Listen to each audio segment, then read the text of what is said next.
ప్రభునందు ప్రియమైన శ్రోతలకు వందనములు. ఈ పోడ్కాస్ట్ కార్యక్రమంనకు స్వాగతం. మీ అందరి కొరకు ఈ కార్యక్రమమును ప్రసారం చేయుచున్నాం. విని దైవాశీస్సులు పొందుకోగలరు. ప్రియ శ్రోతలారా, యేసుక్రీస్తు నామములో మీకందరికీ శుభములు. అందరూ బాగున్నారా? ఈరోజు మనం ధ్యానించవలసిన అంశం దినసరి సమర్పణ మరియు ఆత్మను అభివృద్ధి చేయడం. Daily surrender, cultivating the spirit. దినసరి సమర్పణ అంటే ప్రతిరోజు మన జీవితాన్ని, మన ఆలోచనలని, అభిప్రాయాలు, ప్రణాళికలు దేవుని చిత్తానికి లోబడి పెట్టడం.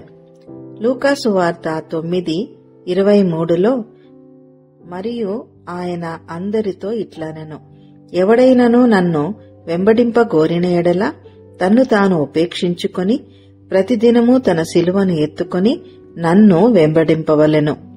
యేసుకు నిజమైన శిష్యుడుగా ఉండాలనుకునేవారు ఎవరైనా తనను తాను ఉపేక్షించుకోవాలి. ప్రతి ఒక్కరూ ప్రతిదినము తన సిలువను ఎత్తుకోవడం అంటే క్రీస్తుకు కట్టుబడి ఉండటం, మనల్ని ఆయనకు సమర్పించుకోవడం. ఈ వాక్యంలో 3 ముఖ్యమైన ఆజ్ఞలు కనిపిస్తున్నాయి. ఒకటి, తనను తాను నిరాకరించుకోవాలి అంటే మన కోరికలను, మన స్వార్థాన్ని, మన స్వేచ్ఛను క్రీస్తు కొరకు వదిలిపెట్టడం. అహంకారం, కోరికలు, ప్రపంచపు ఆకర్షణల నుండి విముఖత. 2, తన సిలువను ప్రతిదినము మోయాలి. సిలువ అంటే బాధ, తిరస్కారం, త్యాగం, నమ్మకం అనే జీవితం. క్రీస్తు నడిచిన దారిలో మనం నడవాలి. ప్రతిదినం అనేది ఒక దినసరి నిర్ణయం. 3, ఆయన్ని అనుసరించాలి అంటే ఆయన మార్గంలో నడవాలి. ఆయన చూపిన విధంగా ప్రేమించడం, క్షమించడం, సేవ చేయటం, నిజాయితీగా జీవించటం.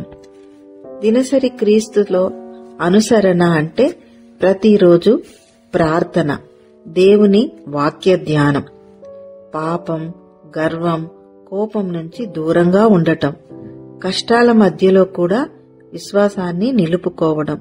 ఉదాహరణకు యేసుక్రీస్తు శిష్యులు. యేసు వారిని పిలిచినప్పుడు వారు వెంటనే తమ చేపల వలలను, కుటుంబాన్ని వదిలిపెట్టి ఆయనను అనుసరించారు. క్రీస్తును అనుసరించడం లేదా ఆయనకు సమర్పించుకోవడం అంటే అంత సులభమైన మార్గం కాదు.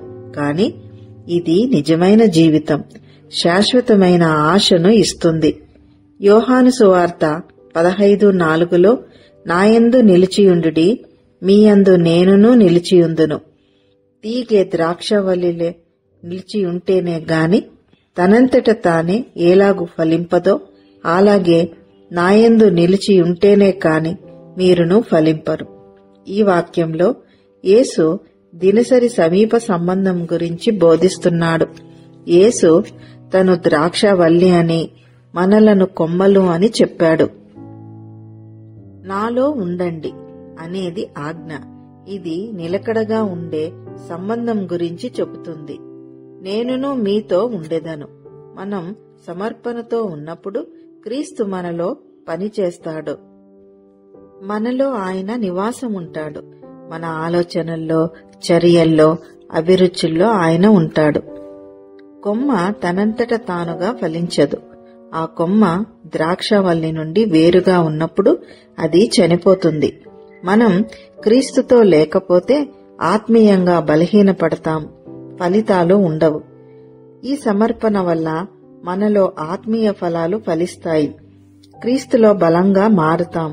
కృప, శాంతి, సామర్థ్యం నిత్యం మనతో ఉంటాయి. మన జీవితం ద్వారా దేవునికి మహిమ కలుగుతుంది. పాపాలపై విజయం కలుగుతుంది. మన కోరికలు కాకుండా దేవుని కోరిక నెరవేరుతుంది. ఉదాహరణకు మార్తా మరియా. యేసు బేతనీయలో మార్తా మరియా ఇంటికి వచ్చాడు. మార్తా ఇంటి పనులలో బిజీగా ఉంది, వంట ఏర్పాట్లు, ఆతిథ్య పనుల్లో.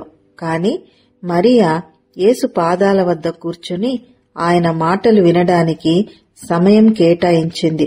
చూశారా ప్రియులారా, మరియా యేసుతో ఉంది. మరి మార్తా యేసు కోసం పనిచేసింది, కాని ఆయనతో కాలం గడపలేదు. అందుకు యేసు ఏమన్నారంటే, మరియా మంచి భాగాన్ని ఎంచుకుంది, అది ఆమె నుండి తీసివేయబడదు అని. మనం కూడా మన జీవితాల్లో ప్రభు సమక్షంలో ఉండటానికి ప్రాముఖ్యాన్ని ఇచ్చినట్లయితే మన జీవితం ఫలవంతమవుతుంది. ఎప్పుడైతే దినసరి సమర్పణ మనలో ఉంటుందో మన ఆత్మ అభివృద్ధి పొందుతుంది. ఎలా అంటే ఒక తోట పనిలా మన హృదయ తోటను ప్రార్థన, వాక్యపఠనం, విధేయతతో సాగుదల చేయాలి. లేకుంటే అది నిర్జీవంగా మారిపోతుంది. ఆత్మీయ సాగుదల చేయడం అంటే దేవునికి సమయమివ్వడం, ఆత్మ వలన నడిపింపబడే జీవితం, పాపానికి నో అని చెప్పి బలాన్ని పొందటం, పవిత్రతలో నడవటం, వాక్యం జీవితంలో అన్వయించుకోవడం.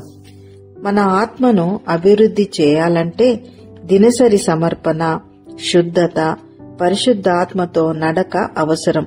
ఇది ఒక్క రోజులో కలిగేది కాదు. ప్రతిరోజు దేవునికి సమయమిచ్చే జీవితం అవసరం. ఉదాహరణకు దానియేలు రాజు దగ్గర నుంచి ఆదేశం వచ్చినా దానియేలు తన ప్రార్థనా జీవన శైలిని మార్చలేదు. ప్రతిరోజు సాగిన అతని ఆత్మీయ శ్రమ అతడిని విశ్వాసంలో స్థిరంగా ఉంచింది. 2 కొరింథీ 4:16లో పౌలు తన సేవలో ఎదురైన శ్రమలు, అన్యాయం, శారీరక బాధలను చూసి కూడా ధైర్యం కోల్పోలేదు. శరీరం అణిచివేయబడుతుంది, లొంగబడుతుంది, అది అస్థిరం. ఆత్మ దేవుని చేత బలపరచబడుతుంది, స్థిరంగా ఉంటుంది. ప్రియులారా, భౌతిక నష్టం మానవుని అంతం కాదు. ఆత్మీయ బలం మన నిజమైన గెలుపు. ప్రార్థిస్తామా? ప్రభువా, నీవు నా హృదయాన్ని పరిశీలించి నీవే సాగుదల చేయుము. నాలో నీ ఆత్మఫలాలు పెరగాలని కోరుకుంటున్నాను. ప్రభువా, నా శరీరం బలహీనపడినప్పుడు నా ఆత్మను నీవు బలపరచుము. ప్రతిరోజు నిన్ను ఆశ్రయించి నాలో నూతనత్వాన్ని అనుభవించేందుకు నన్ను నడిపించుము. యేసునామంలో ప్రార్థిస్తున్నాను. ఆమెన్. ఈ కార్యక్రమమును గూర్చి మీ సలహాలు మరియు మీ ప్రార్థనా అవసరతల కొరకు మమ్మను సంప్రదించవలసిన మా ఫోన్ నంబర్ 9480585039 మరియు ఈమెయిల్ ఐడి info@fibaonline.org. మా ఫోన్ నంబర్ మరొకసారి 9480585039.